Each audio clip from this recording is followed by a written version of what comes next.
Hey guys, welcome to the channel. Today we're looking at a Halloween 3D print, and this is a pumpkin. It comes with a lot of different accessories, so it's quite good. I decided to go with the witch's hat, and this thing is labeled as an easy print, but I found the pumpkin actually did come out with quite a lot of issues, but mainly just stuff that needs cleaning up and doesn't kind of affect it structurally. And you'll find a link to the original 3D model in the description below. It's free, and the author's done a pretty good job of splitting this up into different parts, and like I say, different accessories to print off as well. So let's go ahead and actually stick this together to see how it all looks.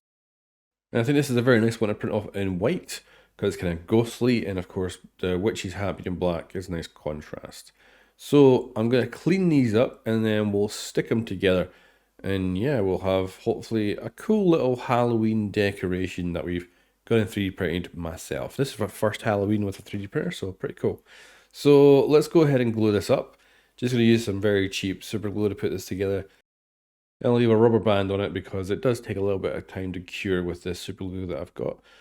But it also means you can adjust stuff quite well. And then we've got the hat, which doesn't really have a good base to actually stick onto it. So I think I'm just going to sit it on top. And it'd be nice because I can obviously just take it off, put it back on if I need to. And here is the final dried up version. We'll take a closer look. I think overall this print's really good, so very impressed. And yeah, very nice little Halloween decoration that you could of course scale up or down however you want. I think it's pretty damn cool. I'll leave you with some really high quality photos now you can take a look at, see what you think of it, and give it a go if you want to print it off yourself. And yeah, I think it's lovely. Anyway guys, thanks for watching. Catch you next time.